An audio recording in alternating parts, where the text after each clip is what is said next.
Good evening. Welcome to the last regularly scheduled meeting and hopefully the last meeting of 2023. We're glad you're here. Today is December 11th and it is 6 o'clock and I call this meeting to order unless I see an objection.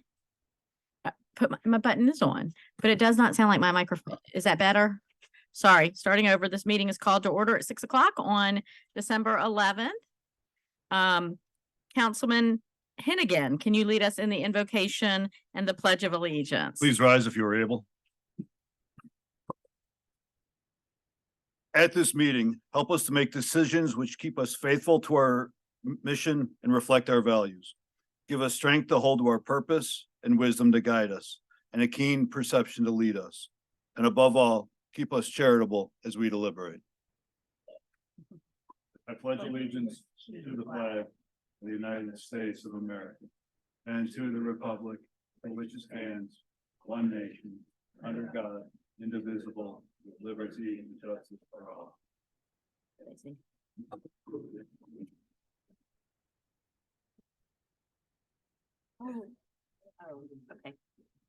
Go ahead. Yeah, Madam Mayor, at this time, I'd like to make a motion to amend our agenda to add a second police officer swearing in. Second. Moved by Stacy, seconded by John. Is there any discussion on this item? Seeing none, I call the question. All in favor, say aye. Aye. Any opposed? Hearing none, that motion carries. I just realized I forgot something.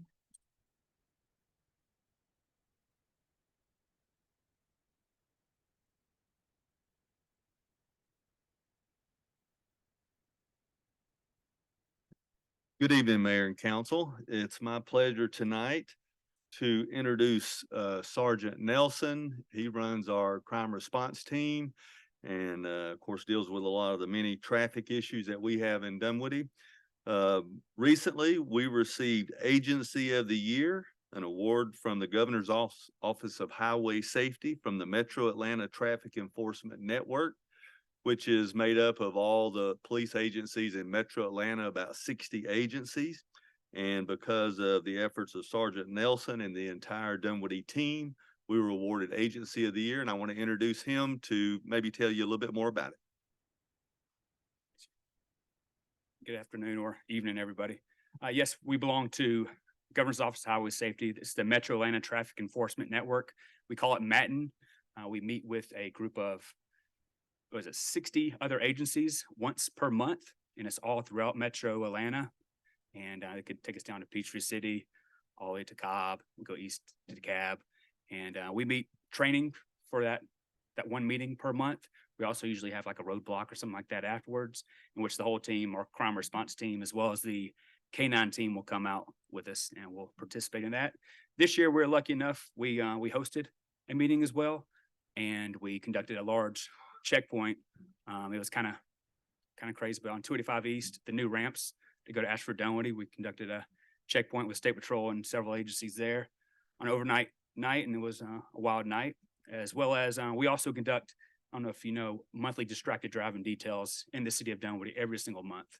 And that's one thing that Governor's Office of Highway Safety is really, really happy about, that we even do that. Besides using them, we'll do it on our own accord every single month.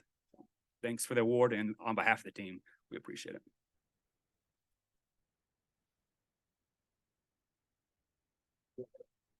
Congratulations. It sounds like there's a lot of competition for this award. Very impressive. Oh, get out of the way.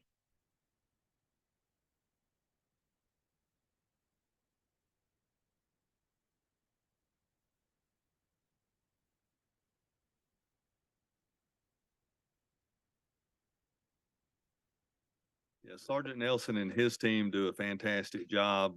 You know, we have way more traffic complaints than we have the ability to conduct traffic enforcement. So they do a great job of managing that, as well as our officers who are working on the road in between calls for service. So appreciate the job that they're doing.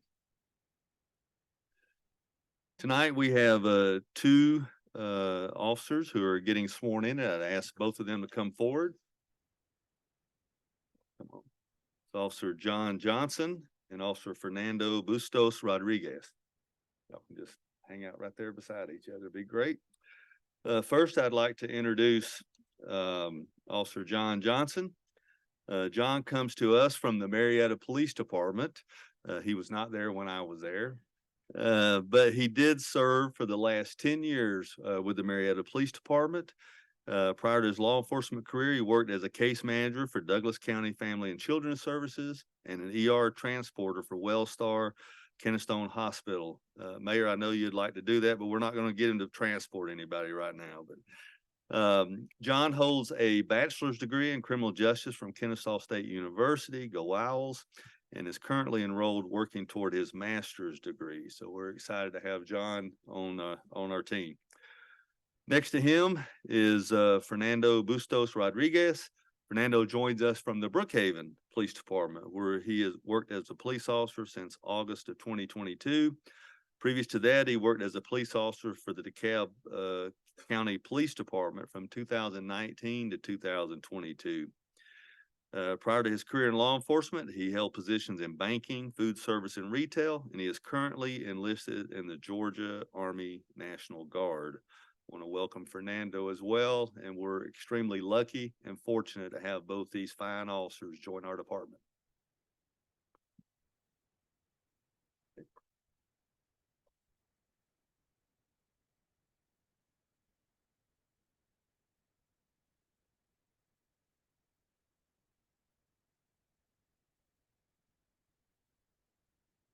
Thank you. Yeah. I'm just gonna read a little bit.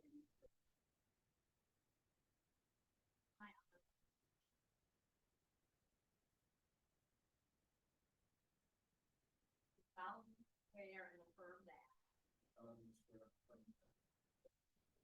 And the Constitution of the United States of America. Constitution of the State of Georgia. The Charter and ordinances of the City of Dunwoody, Georgia. I am not the holder of any unaccounted for public money.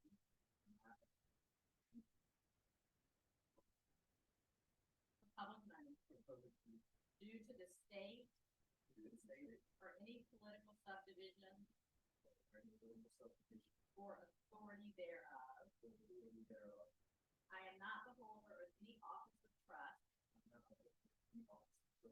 Under the government of the United States. Any other state. Or any foreign state which I am. By the laws of the state of Georgia. Prohibited from holding. I am otherwise qualified to hold the office of a peace officer. According to the Constitution and laws of the state of Georgia. I will faithfully follow the legal rules. Regulations, policies, and procedures. Of the Dunwoody Police Department. In the city of Dunwoody. Congratulations.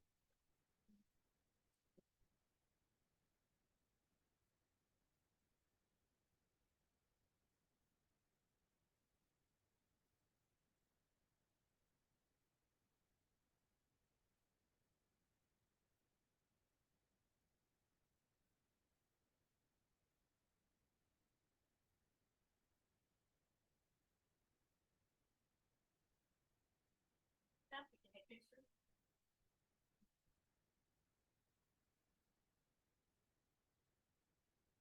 Oh, you look like you own the plane.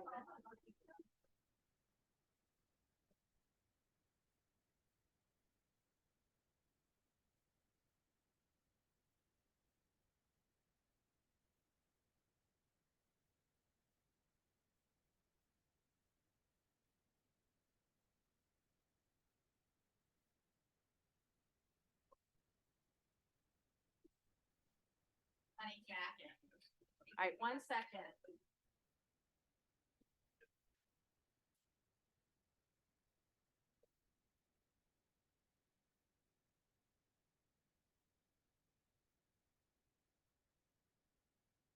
Thank you very much for choosing Dunwoody. Sorry, it's a lot of movement. Thank you very much for choosing Dunwoody. We are so grateful. Our community embraces our police department. We hope that if there's anything you need, you let us know, any of us up here. And welcome to Dunwoody. We're so glad you're here. And thanks to all Dunwoody's finest that are behind you for serving our community so beautifully and so wonderfully and being a real treasure to Dunwoody. So thank you all.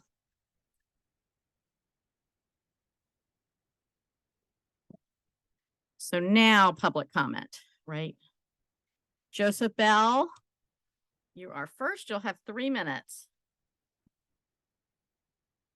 Yes, good evening, City Council member. My name is Joe Bell. I am the property owner in the Adams Park subdivision located at the intersection of Wallace Lane and Happy Hollow Road. I'm here to alert you to a growing public safety issue that not only negatively impacts my property, but potentially all of the homes in Adams Park from 2511 Wallace Lane through 2533 Wallace Lane, a failed water quality basin.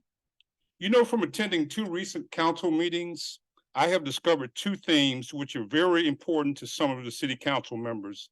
They are, number 1, making Dunwoody residents whole. And number 2, we need to communicate more to our Dunwoody residents, right? The first statement was made by Representative Hennigan, who spoke of a public works project that as a consequence negatively impacted a Dunwoody resident. Mr. Hennigan was proud to say that although the city was not obligated to correct the problem, he worked with Public Works to ensure the property was restored to make the Dunwoody resident whole. So, Mr. Hennigan, I would love to set up a meeting with you and Mr. Lambert, my representatives, to understand the process of fixing this water quality basin problem. I'm available after this council meeting to talk about future discussions. Similarly, Madam Mayor was asking Public Works about the state of stormwater management, to which the reply was, stormwater management is doing well. We have a few issues related to some properties, to which Madam Mayor finished the sentence by saying, we just need to communicate to our Dunwoody residents, right? The big question is, how should Dunwoody residents communicate with the city of Dunwoody? So on October 31st, I wrote a multi-page letter to Michael Smith, Director of Public Works, and copied city council members, including the mayor, including Madam Mayor.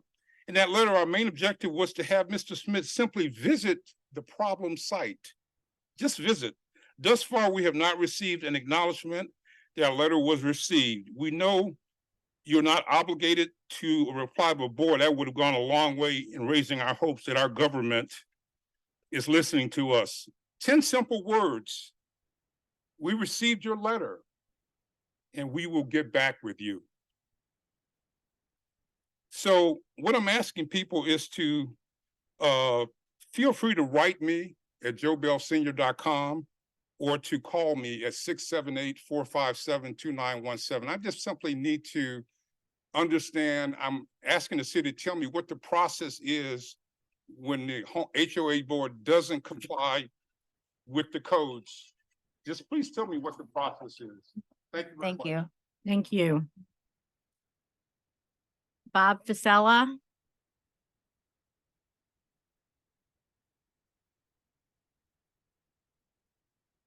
I'm Bob Pasella, and I am president of the Dunwoody Homeowners Association. And on behalf of the DHA, we'd like to request that council never allow John Hennigan to wear that jacket again. Now, on behalf of the DHA, we wanted to give a heartfelt thank you to Brent Walker for all of his help over the years with Food Truck Thursday and the DHA Farmers Market, as well as other projects. Brent, wishing you all the best over there, wherever that is. All the best, and our loss is their gain. Thank you very much. Thank you, Bob. Mr. Walker.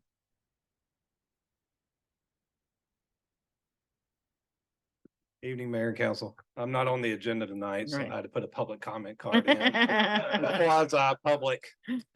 But I just want to take this opportunity to say thank you. It's been a phenomenal 13 years. I appreciate the trust that y'all put in me to create the department. It's very rare for somebody in my profession to get that opportunity. Usually we step into somebody else's role, take over a department, and try to make it ours. But I truly had an experience that most people don't ever get to have. And there are a ton of us running around out there doing a ton of stuff that nobody ever sees in the parks, making lives more enjoyable, more relaxing, taking the pressure off everyday lives. And so being able to do that in Dunwoody to serve this community has been the best part of my career over the past 30 years. And again, thank you for the trust that y'all put in me and my staff to do that every day. Y'all have a phenomenal park staff. I know Dunwoody Parks will continue to grow with the staff you have. They are some of the best in the state. So even after I'm gone, I know they will continue to provide excellent service to the citizens here. I appreciate it. Moving forward, the opportunity and the growth that I've had here. My wife thanks you. My children thank you. Y'all have provided a livelihood for us to grow also personally. So with that, thank you again. I will be right down the street. I will be across the county line. If you ever need me for anything, I'm very happy to come over and help. So thank you again. Thank you. Don't go very far, Brent. Okay. Council, I'm taking a moment of privilege. Don't object. Okay. So Brent, come back. Come back. Sit. I have to sit up here so people can hear me. So then I'll come down. So on behalf of council, we have a little presentation for you, which I'll give you in a second. But you are the only parks director the city has ever had. Everything about our parks you have touched, you've created. When you think about where we started, about 12 years ago, with a couple of playgrounds and not much else, very few amenities, to where we are today with not only a huge growth in playgrounds and other amenities, but we actually replaced some of the aging facilities we've been able to replace. And then you've gone from really, you were the director of parks, and one could argue as you leave, though I don't know that we ever changed the title, you were the director of parks and recreation, because we went from having very few programs that weren't put on by a partner to having a full host of a myriad, lots of words there, activities that you and your department have created and made sure occurred and happened, and provided the community opportunities to have recreational programs in Dunwoody. And that's fantastic. So your legacy, there are not very many people that can look at a part of their career and see their legacy every time they drive through a community. And you have touched every aspect of our park system and our community as a whole. The holiday lights, is a big program, but there's lots of other things we have done, and you've worked very successfully with a lot of community partners that weren't used to having to ever ask permission for things, for example. And you have come in and took us from sort of the wild, wild west of parks and recreation, underserved, under-resourced, and no rules, to where we are today. And that's phenomenal. And so I'm going to come down and I'm going to present something to you, but you have to give it back so I can present it again on Thursday at the holiday party. But I wanted to do it publicly at a meeting, but I also would like to do it in front of your team and the rest of the city. So it's a little, I'm going to bring it down, but I'm going to tell you what it is. It's a little clock for your desk in Sandy Springs. I didn't get anything too obnoxious because, they're really jealous of Dunwoody over there, and we don't want them to think you're a traitor or anything. And so it's a clock because we thank you for spending your time here and your talents. And it says Brent Walker, Dunwoody's founding park director, 2010 to 2023. So thank you very much. And I'm going to bring it down to you.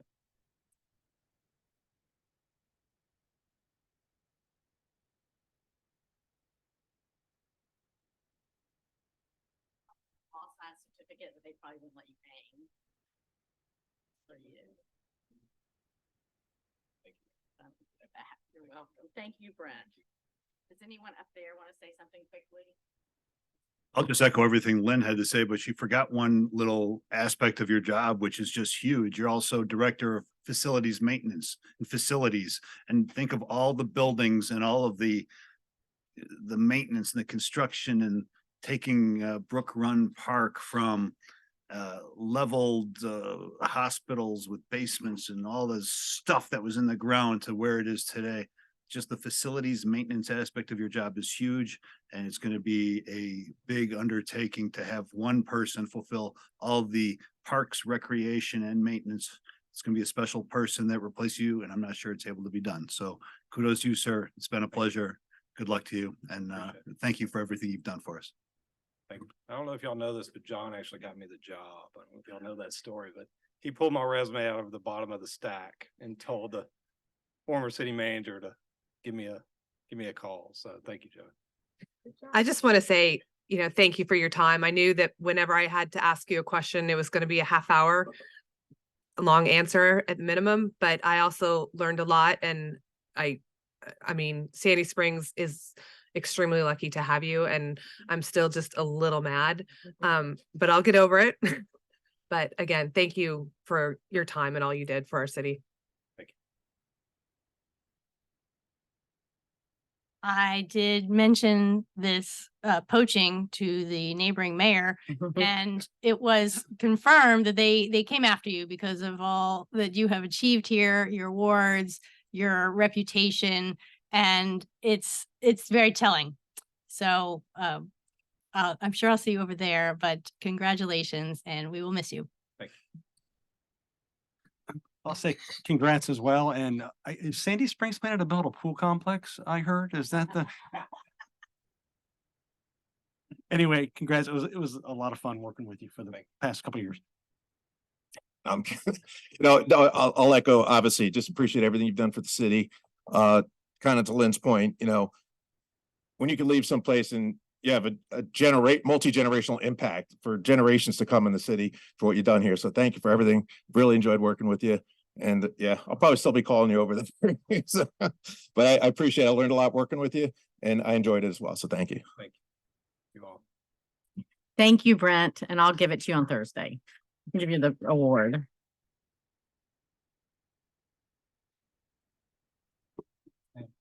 Thank you, Mayor. And we are going to start with the Parks Department tonight on the city manager report. And once again, Brent, I know I said a few words at the last meeting, but we will miss you. Congratulations again. And we somewhat understand you're leaving, but I understand, but we will miss you, and we'll see you on Thursday for some more roasting. But nonetheless, the Parks Department, the major projects we have are the Two Bridges Park, the drive lane paving, and the additional sidewalk connection from the park to the Dunwoody Montessori, and the reconfiguration of the island at the entrance is complete at that location. And that really completes out our work we're going to do at that park at this point in time. And hopefully all the residents of Dunwoody have visited that park, because it's an awesome addition to the city park system. It does have connectivity to the Georgetown community as well via a bridge. And I guess hence part of the reason for the Two Bridges name on that. Also, the department completed the repair of the step lights at the Brook Run Park Amphitheater. And the lights are now have a photo cell operation on those. And also the new lights at the Dunwoody Cultural Arts Center, North Shalford Annex, and Dunwoody Nature Center. We did have a outage at the Brook Run Park over the weekend from the wind. That's since been repaired. A tree fell and did some damage, and then we have that that's back up and running now. The quote has been received for the Two Bridges Park shade structure, and that will be placed over the playground and the splash pad next year. Also, all our athletic agreements have been signed with our with the associations that we work with. The Public Works, the Chamblee Dunwoody Road near Cotillion Drive, the lane closures will continue into December to early January for median construction. Also, the final punch list is occurring for the Chamblee Dunwoody at Womack intersection. We had the big ribbon cutting this morning. on that project. It's a well-done project. Michael, thank you to you and your staff for getting that done. And Jennifer also for coordinating the ribbon cutting today. The Crane Eco Classroom at Dunwoody Nature Center, the contractor has completed the stormwater improvements at that facility. Also, we've removed the light poles, tree and mall marquee sign within the construction area for the new Ashford Dunwoody Phase 1 path. So that was something, that sign had been there a long time. It took a lot of work on the city's part to get to this point, but that is now officially underway. Also, we've completed 500 feet of stormwater pipelining in the Mill Glen and Dunwoody Trace neighborhoods as well. So and once again, that's a very active portion of Public Works, is repairing our stormwater infrastructure. The work at High Street is moving towards completion. I believe there's the finishes are going on the two multifamily buildings, not two-story, but the buildings themselves. And also the city council has adopted the road action safety plan at our last meeting. And that is so we can apply for federal safety funding on that, those type of projects. Construction of the Womack Mosaic, I failed to mention that a moment ago on the Womack project, but that is underway now. That will be done in spring of 2024. You saw today the area where that mosaic is going to go within the new stone wall. Under communications and marketing, we are promoting the Martin Luther King Jr. Day of Service, which is coming up in January. Also, the banners are up. There's a picture of a banner within your report showing for the Dunwoody's 15th anniversary. The Inside Dunwoody, which is my newsletter that goes out, that also talks about the 15th anniversary of the city. In IT, Dunwoody was named the top 10 digital city. So that was an award that was received last month. In the police department, in the past, you've heard me talk about the license plate readers. There's one thing I kind of wanted to highlight in this report outside of, just the report itself. So that was our Raven, which is our alert for gunshot detection. You'll see within the report that there's been, that is, it's a successful device. It's a little, it's a lot different than the license plate reader. It does kind of track down when there was a gunshot fired, and the police are using that to help identify what has occurred it's in that area of the city, which is mainly around the PIB corridor. And so that's the first one that we've put up just to track gunshot detections. So you'll see within the report all kinds of other interesting facts about the city.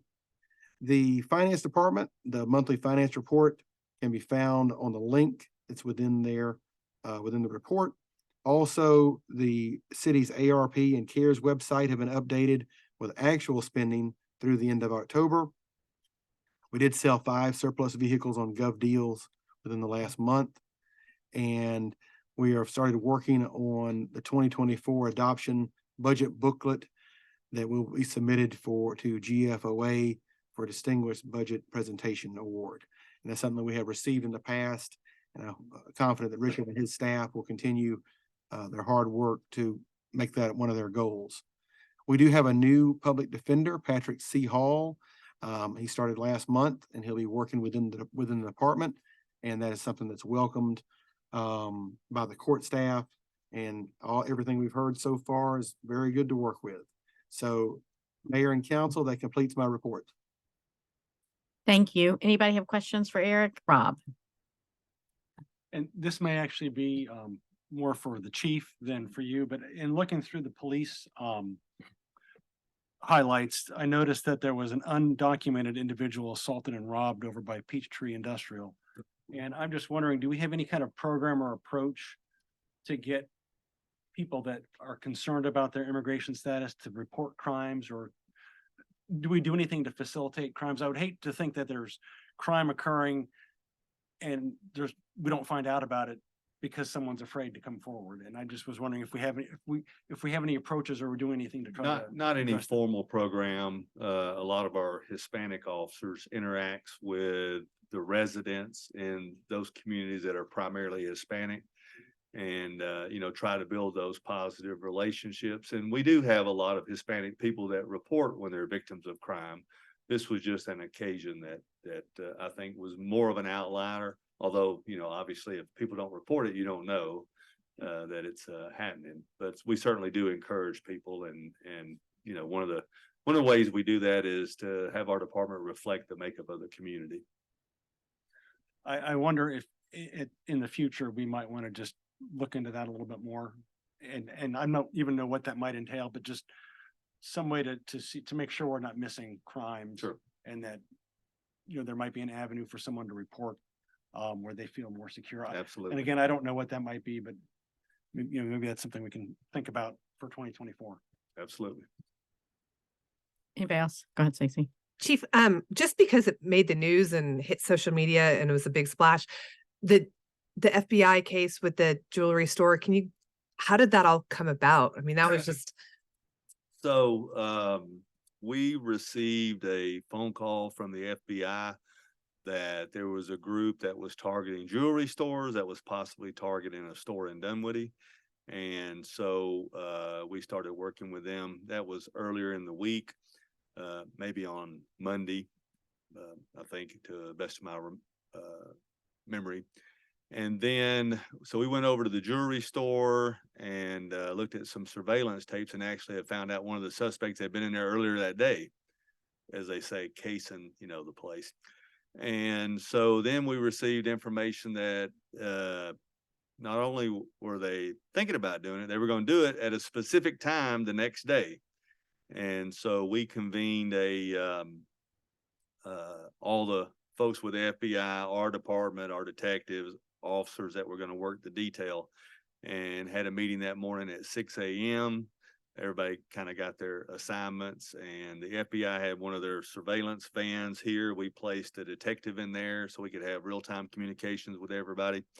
And we're able to, take down both 2 vehicles, 3 suspects in one vehicle, 1 suspect in another vehicle, before they actually committed the robbery. But they were armed and are likely tied to 6 or 7 other similar robberies in other states. Thank you. And thank you to everyone involved. Yeah, it's a great Thanks. job. Anybody else? All right. Thank you, Eric.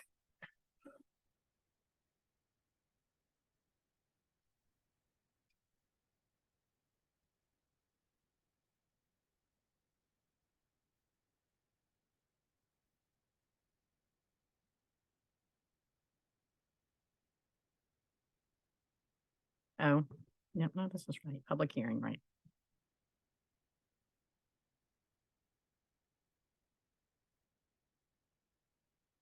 The next item on the agenda is an ordinance to amend chapter 20 signs of the City of Dunwoody Code of Ordinances to amend the sign code regulations and procedures for animated signs. Good evening, Mayor. Good evening, Council.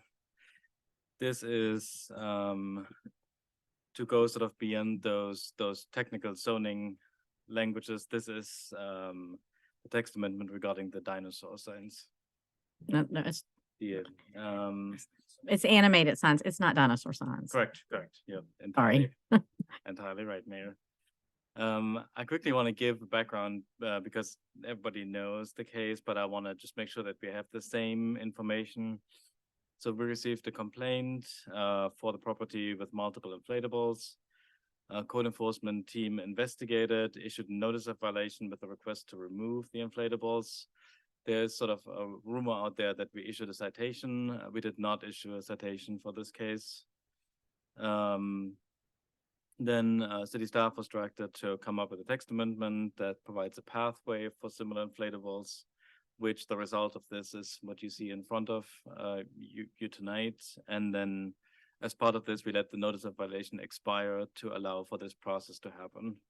That's sort of the administrative background for the specific case, but we're not judging tonight. We're not doing something specifically for a parcel. We have to come up with something that works for the entire city of Dunwoody.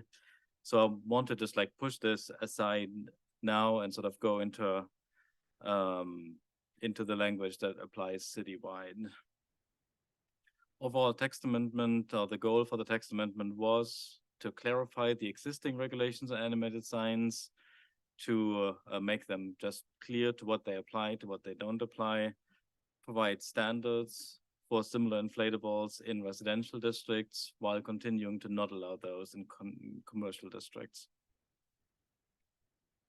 And then another preface for this, that sign code text amendments are always difficult because they're First Amendment cases. They're about freedom of speech, as heightened security by the courts. What we can do, I've listed here, is the time, place, and manner restrictions. So we can regulate the location of a sign, we can regulate the duration a sign is out, we can regulate the material that a sign is made of, we can regulate signs by zoning districts. What we can't do is regulate the message of a specific sign. We can say who can place signs and who cannot place signs. And we can't allocate specific times in the year that signs can be placed. The big sort of overarching environment that we're working under is the billboard companies that are litigious. So we're trying to be sort of conservative. Everything that I'll propose to y'all tonight has been vetted by our outside attorney. Current regulations are as follows. So animated sign means any sign that includes action or motion. But then in the next section that I've listed below, prohibited signs, it says animated signs, including balloons, streamers, air or gas-filled figures, comma, signs that move mechanically as a result of human activity, wherever located. Those are prohibited signs. So the second part is not terribly clear, whether it says, whether it's all air or gas-filled figures that are included, or if it's just those figures that move. So that's what our code enforcement staff ran into on this. What we're proposing now is to clarify this wholesale, and I'll quickly go through the language. So we're using language here that says that yes, these are animated signs, that all air or gas-filled figures, regardless of whether they actually move, and regardless of whether they have sort of active communication on there, that those are in fact animated signs. The second section here keeps those signs prohibited. And then at the bottom of that section, it says animated signs are allowed on parcels in single dwelling residential zoning district. And this is sort of an exception to the prohibition. So it's a double negative. So these signs are prohibited, but there's an exception to a prohibition in residential districts. And then the third section down there works in unison with this. It exempts these signs if they are in single dwelling residential districts from permitting requirements. So that means that standards still apply, but they don't have to come for us to get a sign permit. This is the same process we have for yard signs. People can put yard signs out. We have use standards, or we have standards for yard signs, but people don't have to get a permit from us. Same process would be applying here. Paul, go back to that last slide. Also, what should be in red under section 20-34 is that little paraphrase parenthetical at the very end that you and Angela put in, except that no animated sign shall be allowed on a parcel with a quasi-public / institutional use. Yeah, that was added as well. That's correct, Ken. Yeah, so these are red that I'm highlighting here sort of for visual purposes. They're not the red lines that are in the document. Those are changes that we made as well. Yep. So it's clarified in the proposed sections that this applies in single dwelling residential districts unless they use for institutional purposes. And if you remember, we have this zoning code anomaly, so to say, that we have a lot of our places of worship, a lot of our institutional uses are actually zoned single dwelling residential. They aren't a separate zoning district. So we have to come up with sort of circuitous language like this to make sure that we target only homes and not larger campuses. We've written up some regulations here, and sort of as I just want to go back to the things that we can regulate and list them sort of by these time, place, manner restrictions. For time, we allow these for up to 60 consecutive days. So these are temporary signs. They're not supposed to become permanent signs. So a sign can be placed for 60 consecutive days and then has to be removed for 60 consecutive days. And then it can be put up again. So, but this is not supposed to become sort of a permanent feature. Then place regulations, both in specific zoning districts. So this is only permitted in the R and RA districts. So R is the single dwelling residential detached districts. RA is single dwelling attached, that's townhome districts. And they have to be placed at least 10 feet from property lines. That's both to keep them out of the right of way, but also to make sure that they're not looming sort of over the neighbor's property. Manner regulations, sort of both in terms of the dimensions of a sign. These signs are 3-dimensional, so we have to provide sort of height, width, and depth for these types of signs. We have pretty generous allowances here. And then we have installation requirements that these have to be securely anchored and installed to prevent dislocation and so forth. Just like basic safety requirements. We're not checking on it. We don't have inspections, but this allows, if something is not installed properly, this allows us to ensure that it is. Planning Commission has reviewed this last month, and they voted 5-1 in support of this. The one vote against was sort of in support of the spirit of this regulation also, but to allow it in office institutional districts or for institutional uses as well. With this, I'm ready for any questions you may have. Okay. Questions? Oh, public. Unless there's an objection, I will open this for public hearing. There will be 10 minutes to speak for these changes and 10 minutes to speak against. Would anyone like to speak for these changes? Seeing none, you have to come up because I can't see if there's anybody over there. If there's anybody that would like to speak against these changes. All right, seeing none, I close the public hearing. Public hearing is closed.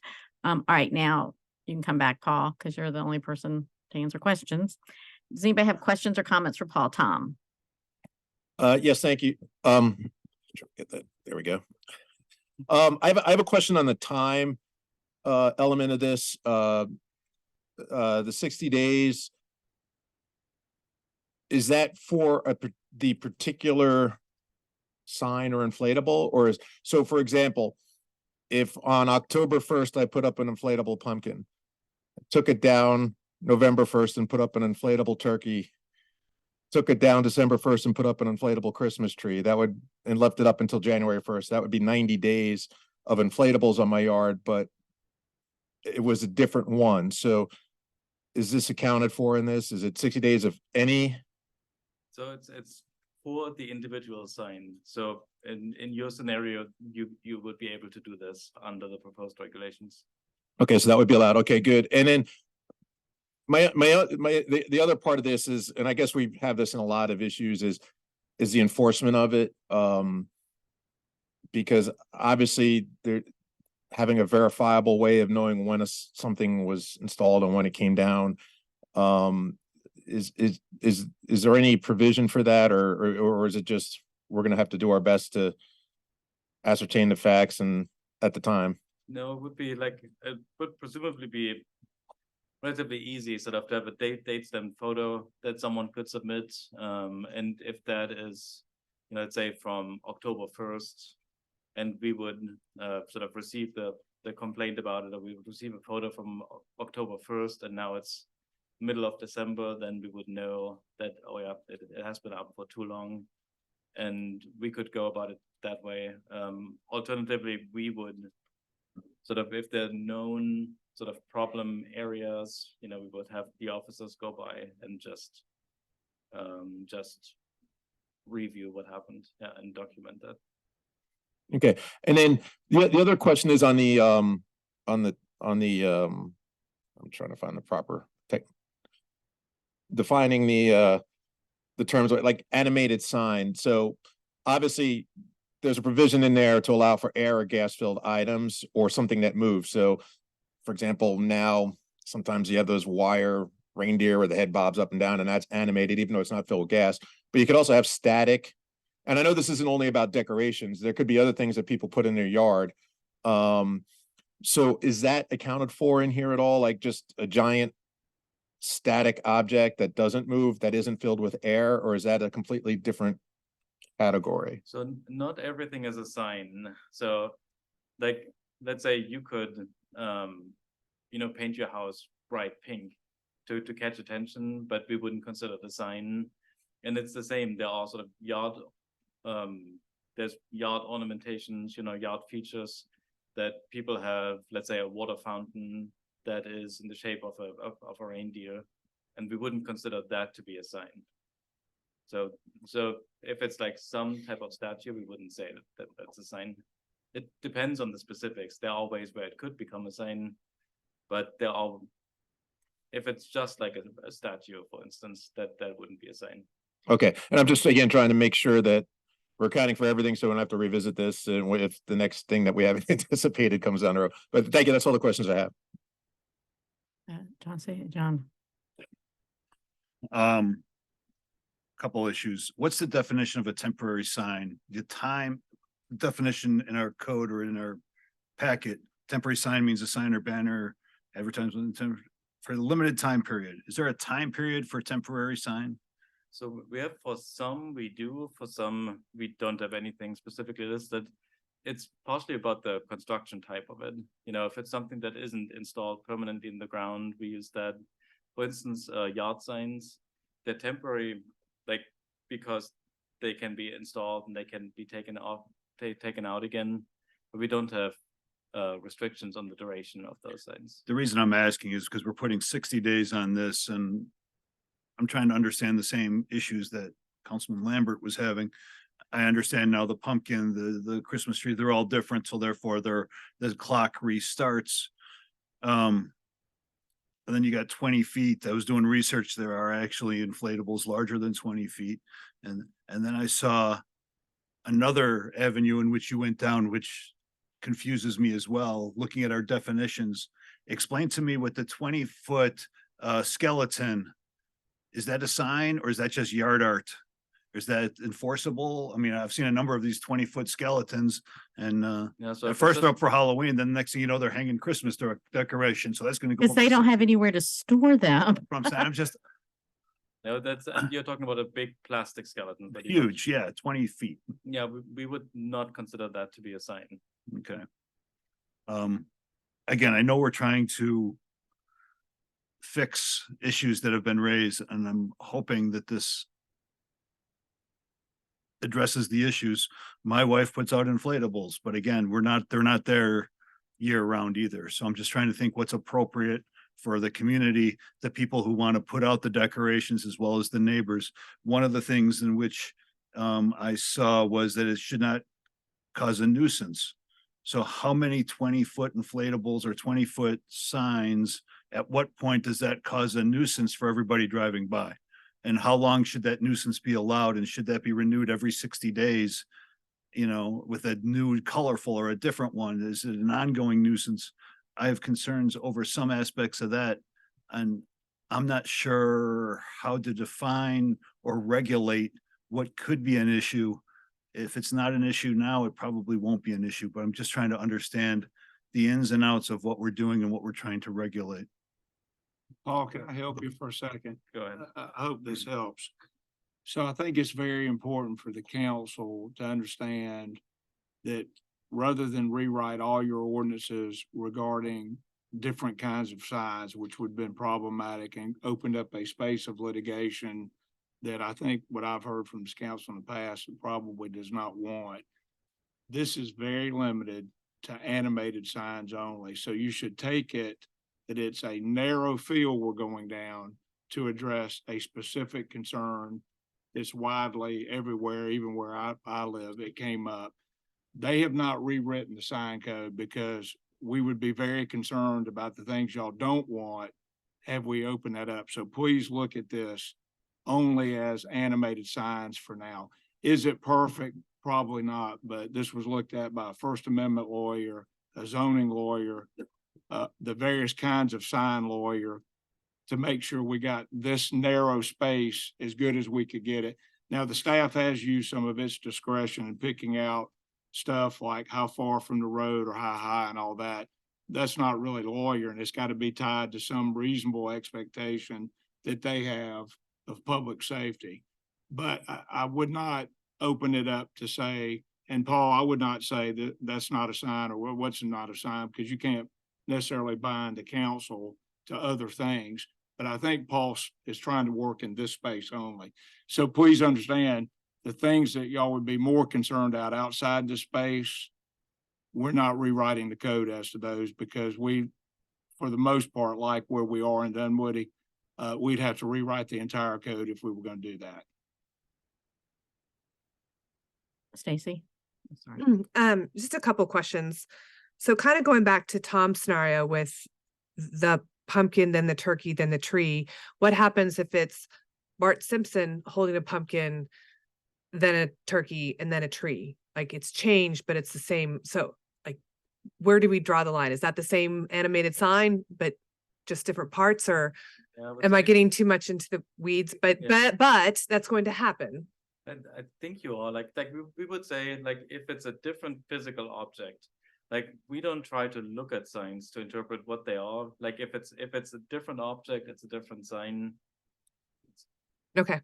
And then kind of going to where John was asking with the temporary signs, how long, because I know there was a question of how long we can have like the graduation signs hanging out in front of neighborhoods. Where does that match up to that? I was trying to look for it. I couldn't actually find it. Yeah, we have sort of like for the ones, we have every temporary sign type has a specific, not everyone has one, but it's sign type specific what the duration for a sign is. So we have for instance, like for commercial banners, it's 14 days and can be extended multiple times, can be extended 6 times.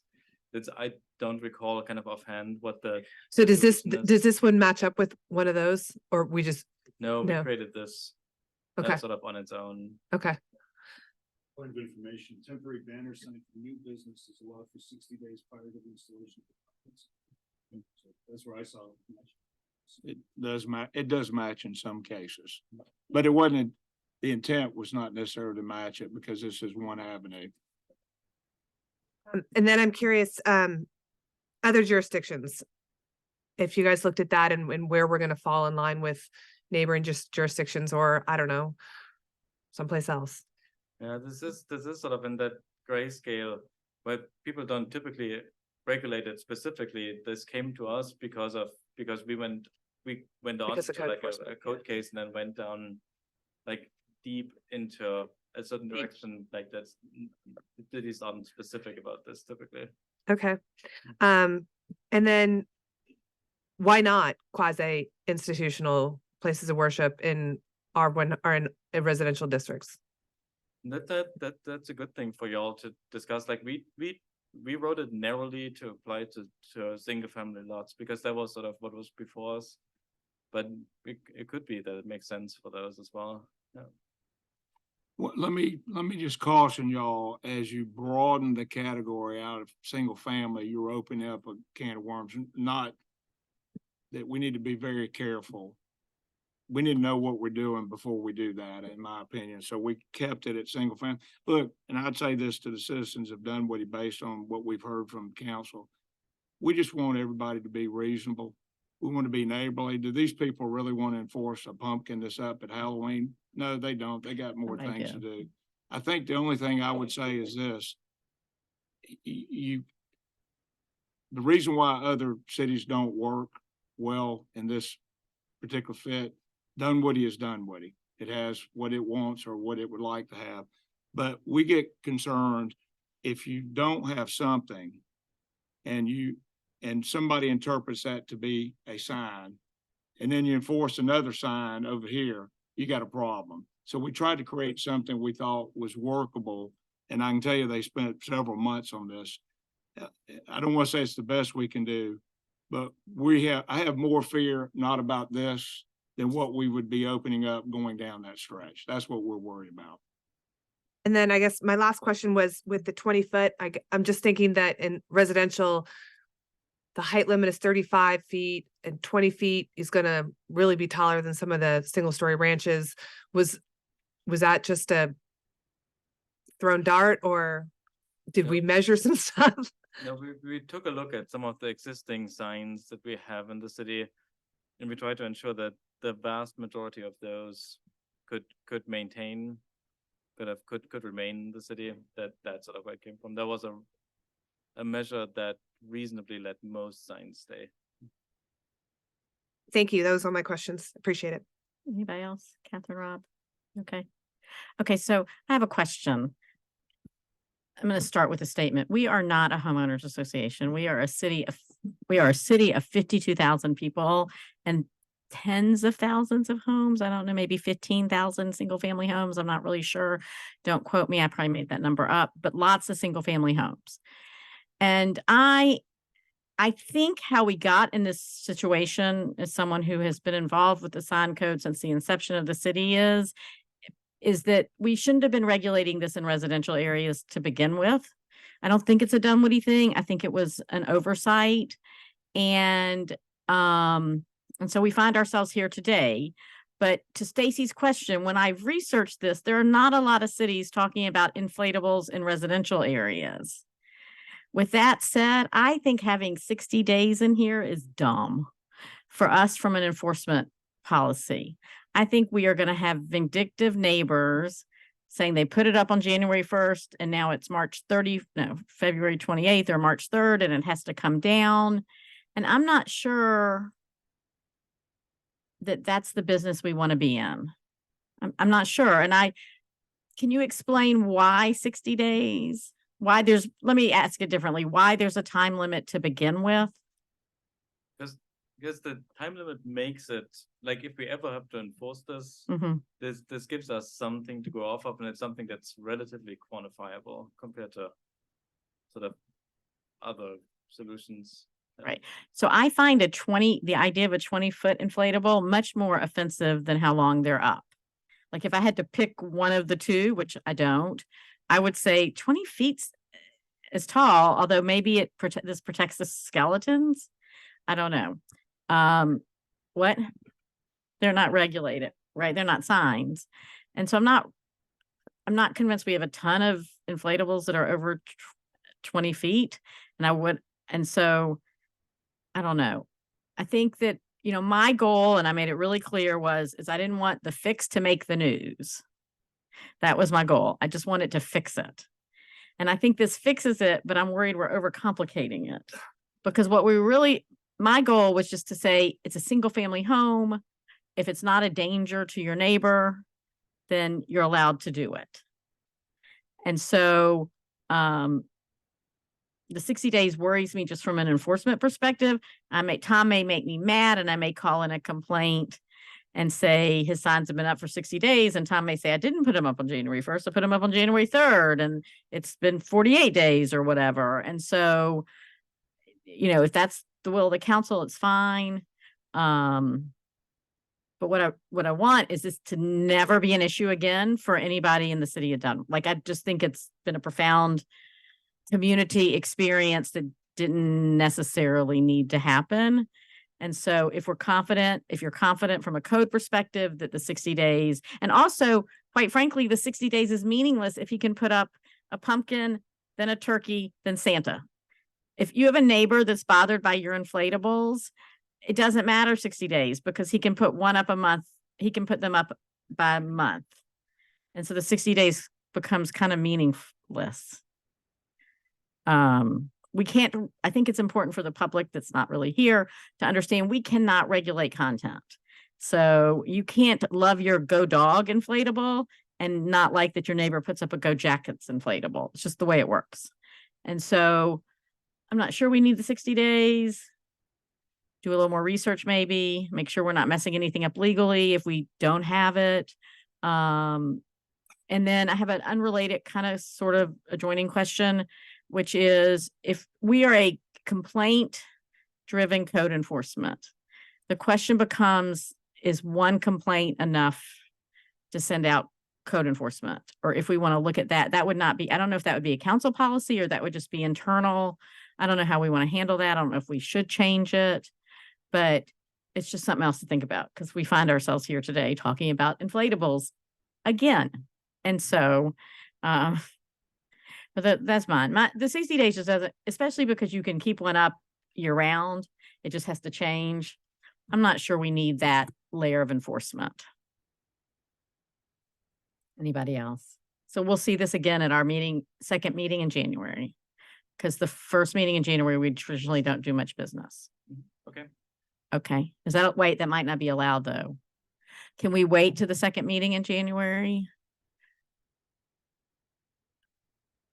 Oh, we don't have another public hearing. Okay, that's fine. We All could right, have we'll it and move it at that point too. yeah, we can, whatever you need to do, we can move it. Thank you very much for working on this. I know that community development and our legal set team spent a lot of time addressing this. Thank you.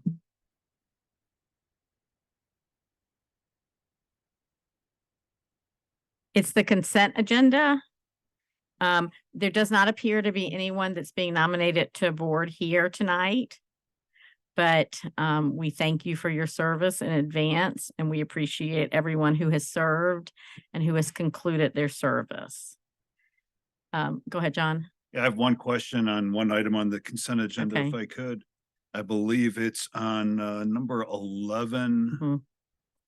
Mr. Smith, if you could come up for 1 minute. Is he here? I can't see over there. It's on the last page of the memo, right above recommended action. There's a sentence that I'm interested about. It says the recommendation presented by the city council in 2022 called for a widening the bridge by 1 lane in each direction and adding a separate parallel bridge over I-285 for bicycles and pedestrians. The PCID and city presented this recommendation to the ARC and the GDOT representatives, along with a request to fund further advancement of the project. Tell me about that separate bridge for pedestrians, bicycles. I'm interested to learn more. Where are we on that, or where's that? What's happening with that? Well, the project's kind of being taken over by GDOT now, which is good from the standpoint of they'll coordinate it, hopefully fund a lot of it. But so that's, I think, still to be determined. I mean, I think the city and the CID would like to see a path across there that's separated from the bridge traffic. But at this point, with GDOT kind of taking it on from here, we'll just have to. All right, and I guess we're working with the city of Brookhaven then on that, or? We will be, yes. And is that bridge intended only for Ashford Dunwoody, or is there any possibility of a spur off to Murphy Candler Park? Well, I think Brookhaven has plans to bring a path up the east side of Ashford Dunwoody from where it ends at, I think, East Nancy Creek now. So I think, I'm not sure exactly how far they're bringing it up, but I think it's to at least to Lake Hunt or Ashford Green there. I'm not familiar with the plans in Brookhaven. I wasn't sure about Ashford Dunwoody, but I was thinking that maybe Murphy Candler Park's not that far to one direction. So I thought maybe with working with Brookhaven, that could be an opportunity. Yeah, I think the biggest thing is getting it across 285. And I think if we're able to do that, we can connect the two sides. All right, I have no other questions. Motion. Go ahead, Catherine. Just on the consent agenda, do you want that now? Yeah. Oh, wait, sorry. Yes. Are you finished? Okay, go ahead. Do city committees have term limits? Not only the ones I've implemented as mayor. So there's nothing in the charter or in our ordinances For any city for committee? any city committee. The only term limited official at all related to the city of Dunwoody is the mayor. Council's not, our committees are not. We can talk about it moving forward because I think there's some other changes that we need to make. And so we can work on it as all one part of a package. Okay. Does that work? Yes. Okay. And for the most part, my policy has been that people get 2 terms with the exception of the audit committee because it's highly specialized, and the building construction committee because they never meet. Move to approve. Moved by Stacy, Second. second by John. Any further discussion? Seeing none, I call the question. All in favor, say aye. Aye. Any opposed? Hearing none, the motion carries.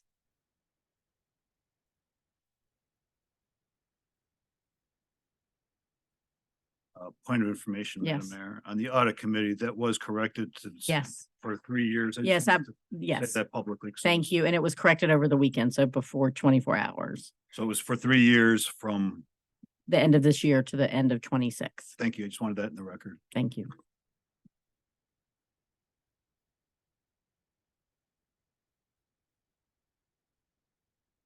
The next item on the agenda is item number 12, Discover Dunwoody proposed fiscal year 2024 budget, Mr. Ray Azell.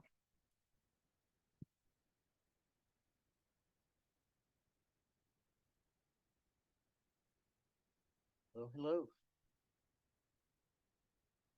Just make sure you speak into the microphone, please.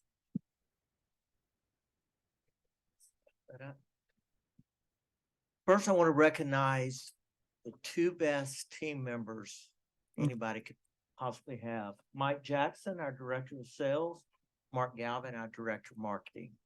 Very lucky to have the team that we do. So.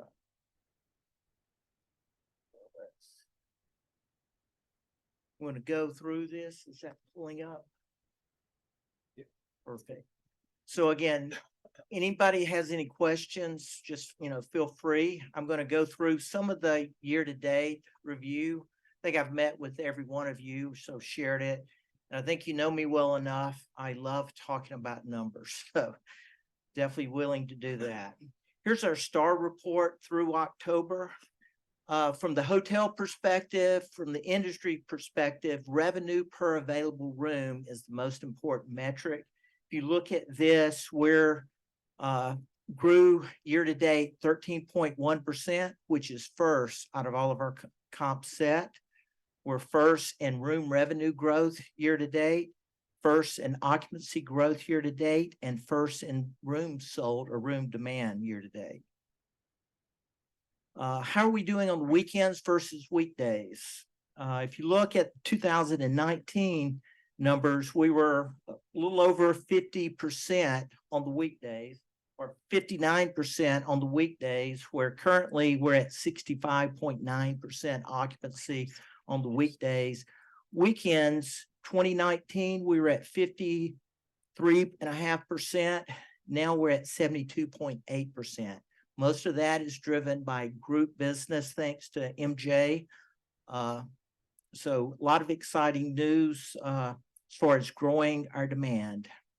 Look at how are we doing in the state of Georgia. So you look at this, there's, I think, 34 Georgia submarkets. We are first in occupancy growth, first in revenue per available room growth, first in room demand, and in room revenue growth. If you look, how are we doing Dunwoody hotels in the entire U.S.? 675 markets. We're 4th out of 675 in occupancy growth, 12 in RevPAR growth, 14th in room revenue growth, and 9th in room nights sold growth. So a lot of good metrics. It's easy to grow if you had a bad year. In 2022, we were number 2 in most of the submarkets in Georgia. So we're coming off 2 great years in a row. You can look at 2019, we were middle of the road or the lower end in a lot of those metrics. One of the goals within the industry is to be 100% index. 100% means we're getting our fair share compared to all the other hotels in the perimeter area. You can go traditionally, Dunwoody hotels were somewhere in the mid 80s. Right now we're at 104% occupancy index. So If we're at 104, that means our competitors are probably somewhere around 95, 95.6. What's really important is the RevPAR index. We're at 145% RevPAR index. 100% means we're getting our fair share, so we're doing much better than our comp set. Here you can look at a 3-year trend, see the growth that we're going through here. Look at our room nights. Last year we had a record year in room nights with 485,000. We're going to do close to 505,000 room nights this year. We're budgeting over 520,000 for next year. If you put this in terms of visitor nights, you're over 1 million visitor nights, people staying in Dunwoody multiple nights. So a lot of good news. Look at our room revenue history. I'm going to go through this. Right now, we're projecting just under $73 million in hotel room revenue. We're doing the budget will be just under 77,000. Last year was the best year ever at 68.4. One of the challenges, I know I've talked to Richard, one of the things that we've done once we got through the pandemic, the federal government, a lot of government business, especially in group, which is one reason why our non-taxable revenue is going up. So we have brought that down. So our room revenue growth is not going to be the same as our tax base, but that's why. So we work through that. Here's Mike Jackson. I'm going to go through real quickly some of his sales review. Again, this year, we're going to do almost 115,000 group room nights. Last year, we had a record year at 80,000 group room nights. So we're budgeting 119,000 this year. If you look at what we have on the books, so record year this year, currently, this was 2 weeks ago, we had 114,466 group room nights, either actualized or contracted. Other perimeter hotels had 70,747. So we are doing substantially more group room nights than our competitors. For 2024, we already have 53,000 group room nights contracted in our hotels. The perimeter hotels have 25,000. So again, going through here, you can see the growth in the group room nights.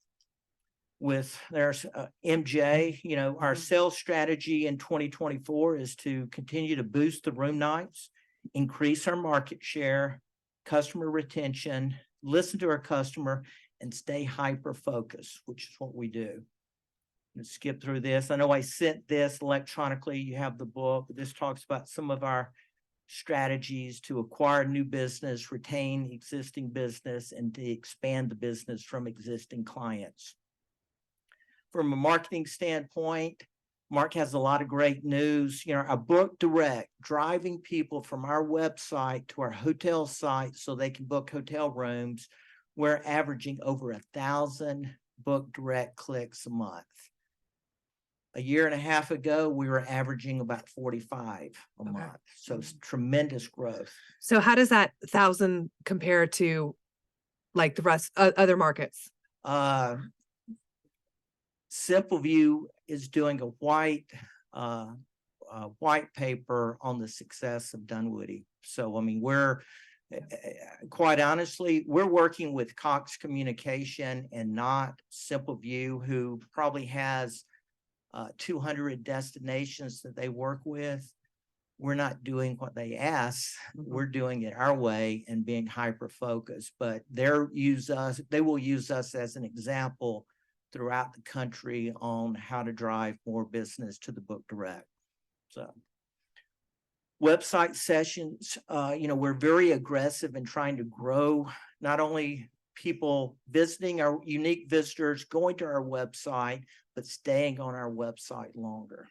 So social media engagements, we had 1.7 million on Facebook and Instagram is the total impressions that we're reaching right now. Hopefully you've all seen it. We're trying to be hyper-focused and very aggressive with that. you know, here's our Dunwoody marketing team. We moved a Yes, lot of that's stuff in-house. And this is kind of different because a couple of these individuals are kind of crossing over from sales and marketing. But Madison, Dunwoody High School graduate, Emily is doing destination experience marketing, as well as when we have groups, she's the one that's making sure that the group is having a great experience. And because of the film and entertainment section, we brought Ashley on full time as our entertainment coordinator. She's working. If you've seen some of the changes of our website, Ashley has taken ownership with that. Some of the others, we're doing a lot of blogs. You know, the more blogs we do, the better positioning we have on Google search. So that's one of the reasons why we do it. We've already had 96 blogs that we've written. Last year we had 39. We're going to have over 100 by the end of the year. Doing a lot of email blasts, have had 74 videos that we've added to our YouTube and other social media channels, 39 interviews. Had a few folks here. You are all welcome. We would love to interview all of the city council just to, you know, get you to talk about your passion. More successes, website visits. Again, we're up now pushing 30,000 per month and having it pretty continuously. Mark can tell you how well we're doing. We compare ourselves to other Georgia, other Southeast destinations, and Mark is doing a tremendous job in that respect. We also want to focus more on community and engagements. We're doing a lot more stuff. It's very exciting. I can't tell you how many, at least probably 4 times we've had restaurants contact us wanting us to help them promote, but they're not in Dunwoody. So it's pretty amazing that restaurants get excited when we go and try to start doing social media. But I think at least 4, you know, maybe more. We've had restaurants saying, hey, we'd love for you to come and do this. And we go, well, that's great. And we research, well, we can't do it. You're not in Dunwoody. So again, this gives you an example of the growth in the monthly sessions on our website. We're over 31,000. You know, our mission is doing everything that we've done in 2023 in marketing. We're working real close with NBC Universal and with the Assembly Studios. We're partnering with Georgia Entertainment News. Going to have an entertainment focus website and email that will launch in January. We're focusing on that. Doing a training alliance. We're very involved in Create Dunwoody. We're a sponsor with the Atlanta Jewish Film Festival. Again, we're bringing all the social media in-house, which has helped. So here's our budget. So again, our focus, quite honestly, our main focus, business travel, meetings and groups, film and entertainment, and then community outreach. Those are the 4 things that we're hyper focused on. So our budget, this is where you can look at it by the quarter, much easier. 67.8% occupancy, which is a 3% growth in occupancy versus what we're forecasting this year. 520,000 room nights, which is going to be 3% above this year. You know, 2.2% growth in ADR, and then 4.9% growth in hotel room revenue, almost 77,000. Again, if you notice, we get 3.5% because of that non-tax revenue. I use 3% to kind of make up for the non-tax revenue. It gives us the opportunity to be much more conservative. But this is the budgeted revenue. Any questions about this? Just the revenue? Want me to just go through some more? All right. So look at the overview. Looks at where we're looking at spending it. Employee personnel costs is up 14.1%. I know I'll talk about it a little bit later. We've added more people in-house, which is why we're spending less money in outside contracting and doing more in-house. Administrative, but 1.9% increase, marketing 13.9, sales is down 9.9, but more of that is the line item. Richard has helped us in 2024 to have some customized line items that we can make sure we're putting stuff in the right line item. So it's a little skewed. It's not that we're spending less in sales. It's just that we're going to classify it a little bit different. From a net operating standpoint, with total expenditures, 6.4%, we're looking at a $40,000 NOI.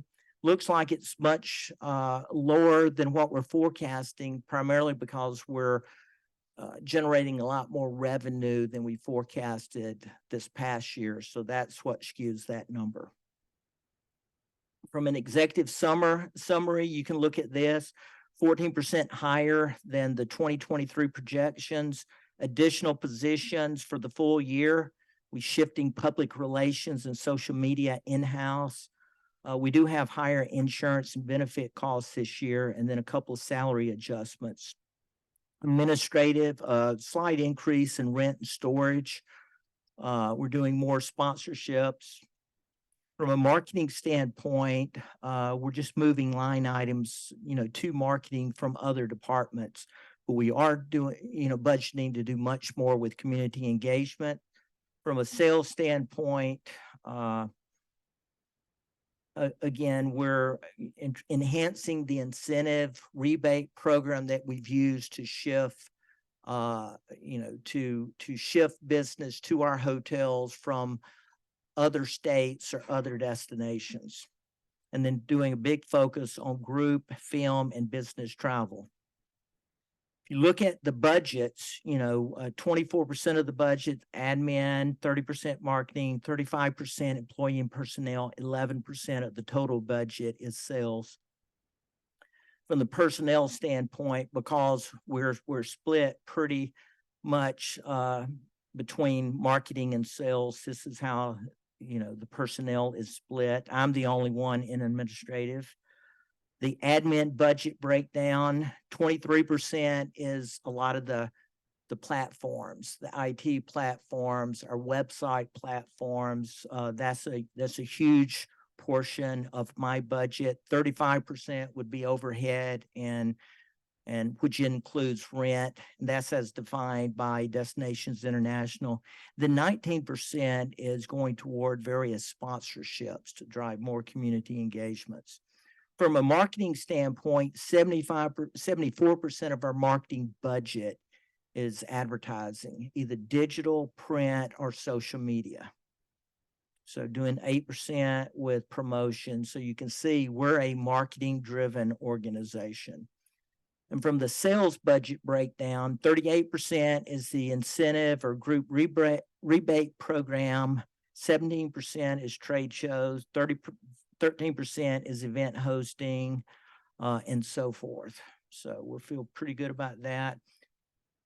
This shows again, just from January through December. I've mentioned to Richard, we're going to shift some of the expenses around before we turn the budget in by the month to make sure that we've got a positive cash flow each month. So any questions?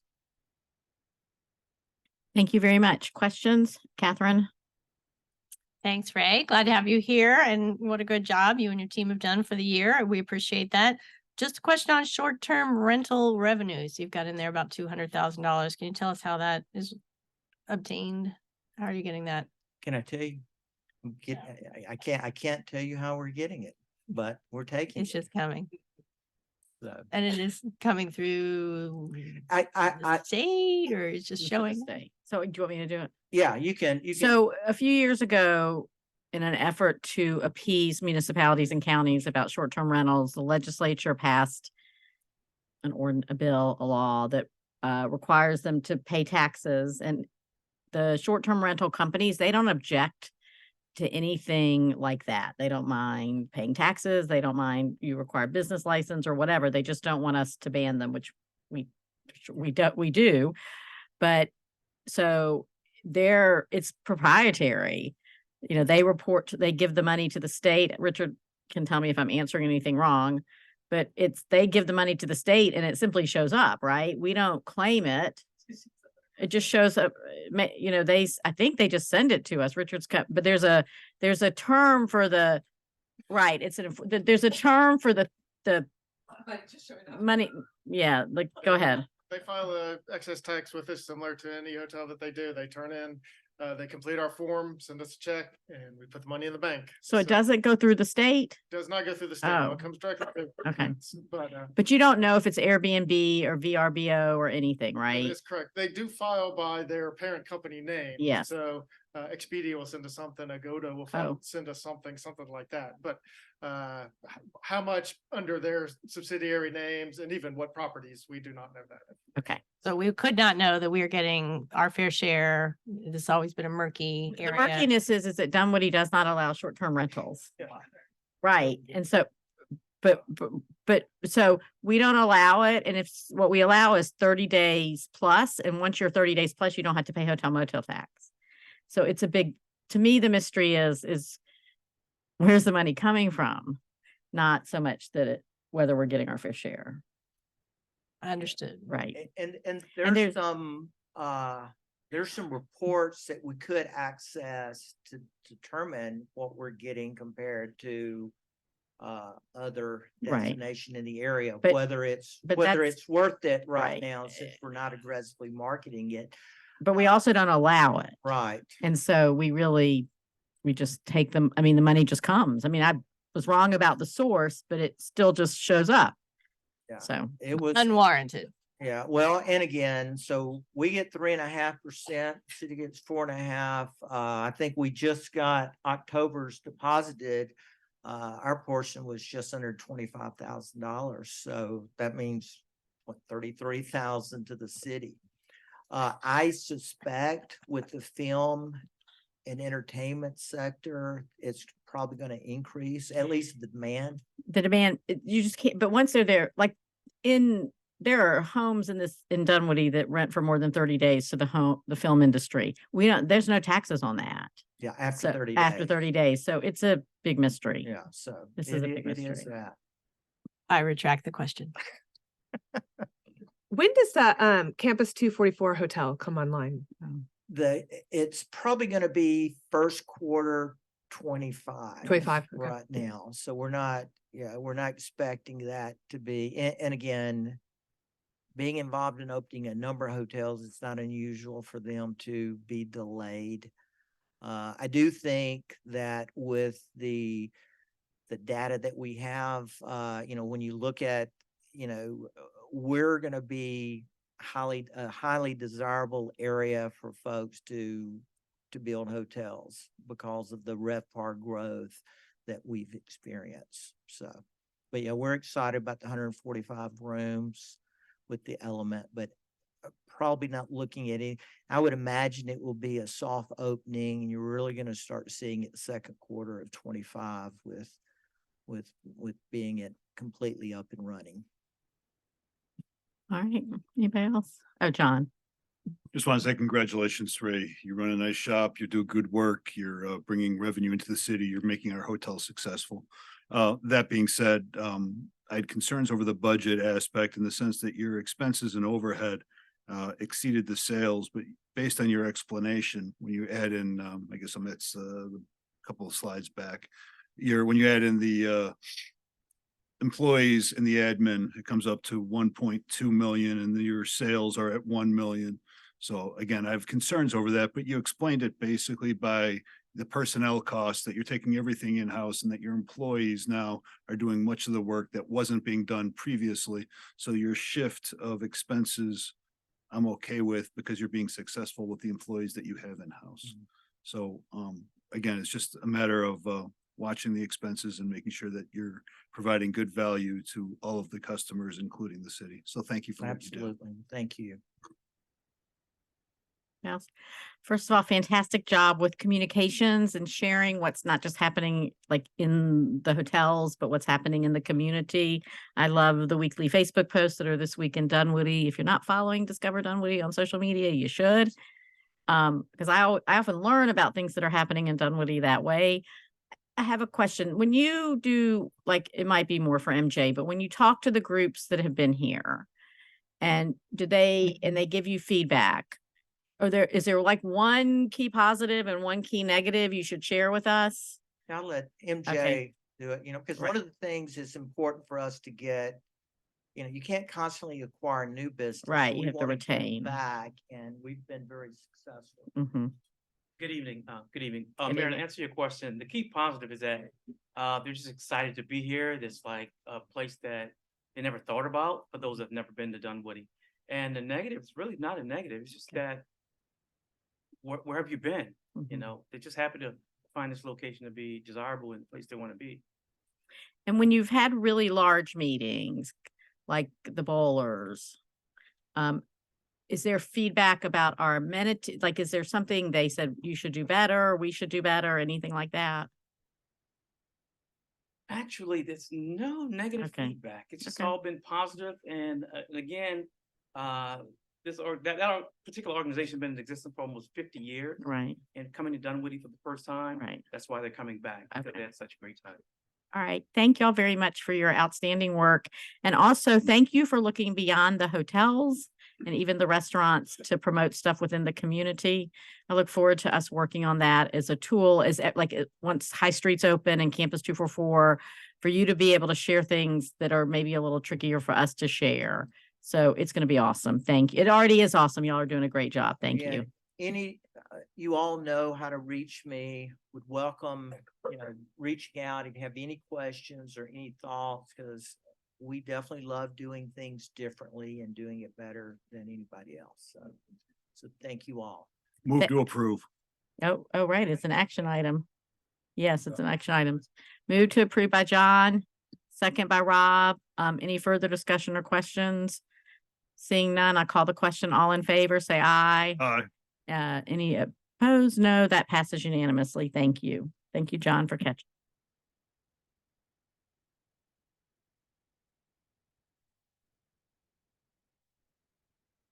The next item on the agenda is item number 13, approval of a contract amendment with Ogletree Enterprises for additional landscaping for the Spalding Drive intersection improvement. Michael Smith.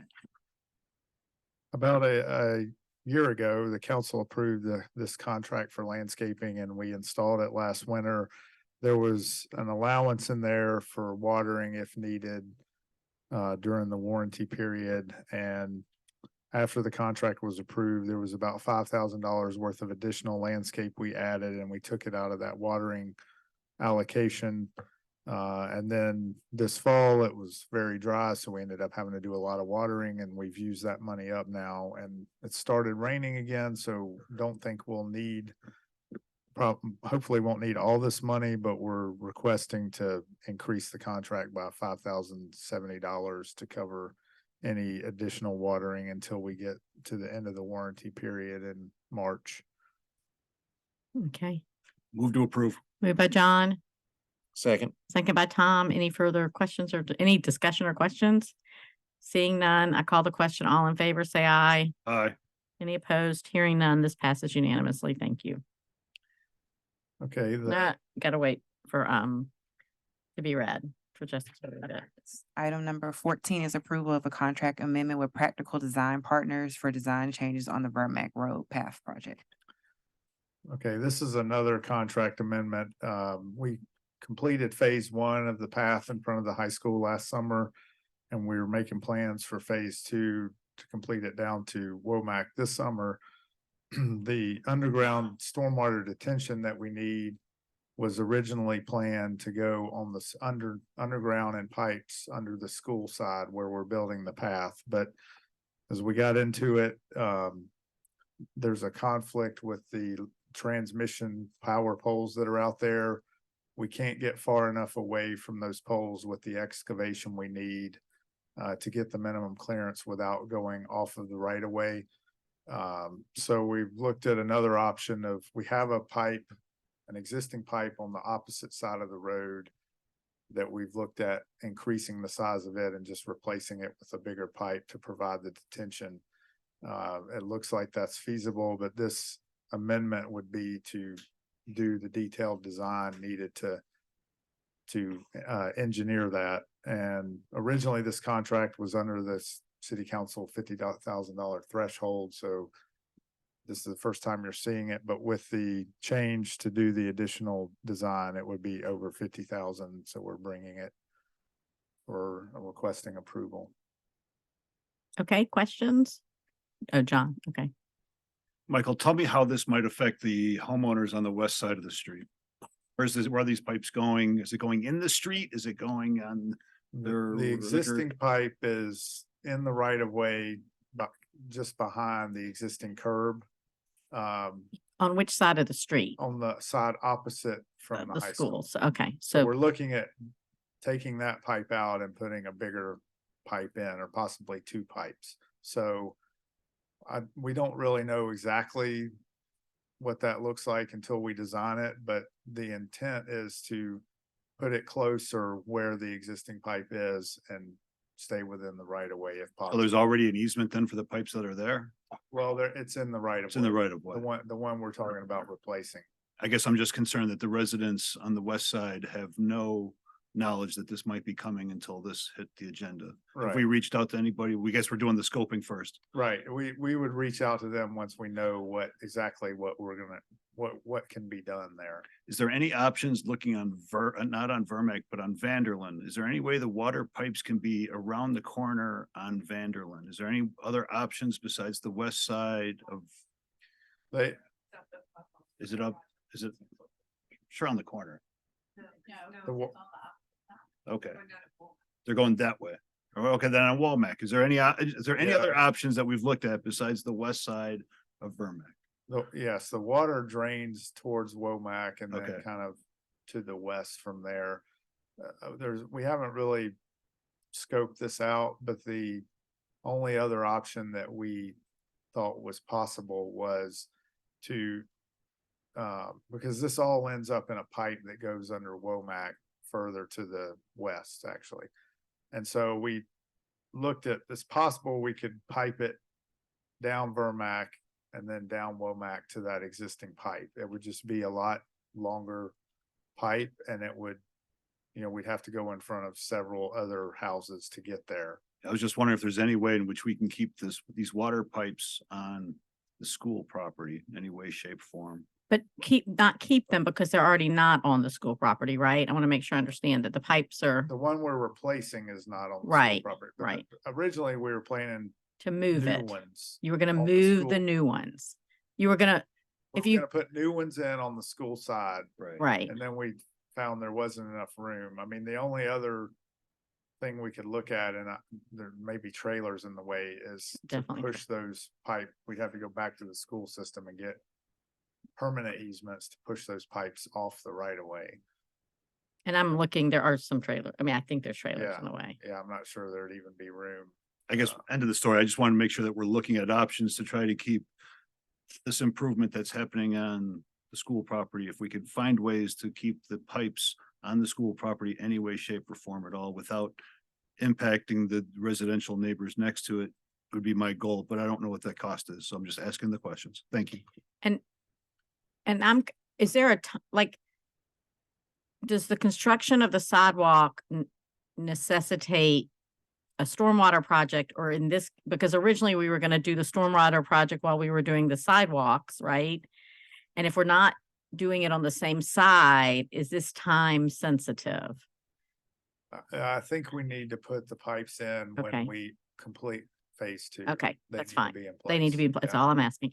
And then, do we have I don't think we do, but we don't have a plan for sidewalks on what you said, this is the west side of Vermac? It's on the list of all the sidewalk gaps in the city, Okay, but we don't have anything designed or funded. okay. Okay. Go ahead. So with this design from the company, what's the deliverable? Because we obviously, we had this project in the budget for 2024. Is this going to tell us how much additional funding it's going to take or possibly a decrease? So what are we going to learn from the design? We'll get a new, the path won't change. It's just a new layout for the stormwater system. And it potentially it's a savings. I don't think it'll be an increase. It's really just a. It really is just a design change because Right. we can't fit it with the Right. utilities. Okay, and so what we think we have budgeted in 2024, we think will still be enough to do the project. Yes. And then the question is, can it be done in the time that we have? With the additional stormwater that we might have to do, is that going to increase the project time? No, I think we, if we move forward now, I think we can still build it next summer. Anybody else? This is an action item. Move to approve. Moved by Stacy, Second. second by Rob. All in, any further discussion or questions? My comment is it from, and I mean this sincerely, is it from now on, when we're doing these projects, as we go into my next term, we need to label them sidewalk and stormwater, or path and stormwater, or intersection and stormwater, because stormwater is really some of the most important work we do, and it gets lost in the shuffle of what we call the agenda item. And so, yes, that's my point. All right, all in favor, say aye. Aye. Any opposed? Hearing none, that passes unanimously. Thank you, Michael. Mr. Plateau, you're next. Good evening, Mayor and Council. I'm here to present the capital project closeout and reallocate of funding agenda item. We normally do this at the end of the year. It's to really just close out and clean up our capital projects. So there's no new money being added or anything like that. It's taking money from one project, putting it in another project. There is one exception, the Hotel Motel Fund. We are using $100,000 of fund balance to fund the wayfinding signage project. So real quickly, I will walk through the attachment kind of by fund. So CARES 2, we're just cleaning up some existing projects that are complete and putting $81,000 into the wayfinding signage project. Within Hotel Motel, as I mentioned, we're going to use $100,000 of fund balance to fund the wayfinding signage project as well. So within SPLOST, there's any project that starts with an SP1 is public works related. And then the SP2 projects are public safety related. I won't walk through the SP1, although public works projects, again, they zero out basically. For the police, the SP2 projects, radio coverage improvement and the expanding video surveillance projects are complete. So we're putting $406,000 into the in-car camera system replacement. That's the 5-year contract for cameras in our vehicles with Axon. We're fully funding that. And then $44,600 into police equipment for an automated fingerprint identification system. It has reached its useful life and we are in need of a new system for that. So that's based on some quotes that the police department received. And then last is our capital projects fund within Fund 350. And again, a similar all public works related project and a similar cleanup of existing projects and reallocating to existing projects as well, for the net effect to be zero to the budget for the year, I should say. So with that, I'll be happy to answer any questions, particular project questions, and Michael Smith might have got taken away, but hopefully he can answer those. So Jay's here too. All right, you may have questions, Tom.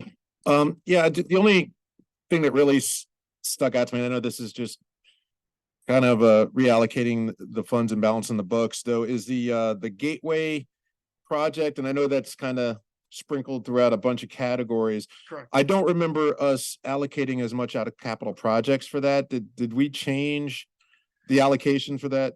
So what we did there is we do have, Michael could probably give a better update. We are expecting a contribution from an outside entity but we have to budget it in the fund and then we'll offset it with revenue, basically. So that's the budget counting, what we hope is a match from an existing entity. So, Okay, so yes, there's the city portion of that fund is about $250,000 less. okay, because I just wanted, it seemed if we were adding to capital, we're taking more from capital projects, that would mean we're taking it away from something else. I wanted to make sure that Correct. wasn't it. And of course, all of this until the money's spent can be reallocated if needed. Correct. Absolutely. All right, thank you. That's the only question I had. Sure. Anybody else? I have a question. So like on the, I mean, it's small potatoes, but on the projects that are like Chamblee Dunwoody at Spalding Drive, like it's complete. And so the 181,000 that we're reallocating, we know we don't need. Like there's not going to be trees to add or anything like, or more water. We're taking any of those projects that are done, but there may still be an expense to come up. We're taking that into account. Okay, so this is the amount above and beyond what you think you might need. Yeah. Okay. All right. Can this be on consent? This can be on consent. Thank you. Thank you. All right. Public comments? 30 minutes, 3 minutes. Anybody would like to make a comment? All right, seeing none. Eric. Yeah. Executive session for legal. Okay, for legal. Okay. Council comments. Anybody? Bang up job by the Parks Department on the holiday lights and the opening was fantastic. And let's hope that it doesn't rain the rest of the weekends in December as it has the first two. So everyone can, of course, they're available every night through December 31st, 5 to 10 p.m. at the park. They're fantastic. Also, we will miss Brent. We already said that and he left. And congratulations, Chief, on that transportation, the traffic award. Y'all are doing a great job. We appreciate it. And Happy New Year, everybody, and Merry Christmas, Happy Hanukkah, whatever you celebrate. All right, I need a motion to adjourn to executive session for the purposes of legal, please. Move to adjourn to executive session for purposes of legal. Moved by Rob, second by Stacy. All in favor?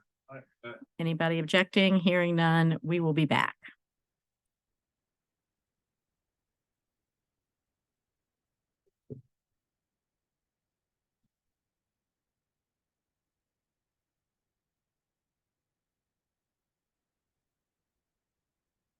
All right, Catherine, I'll put another one in.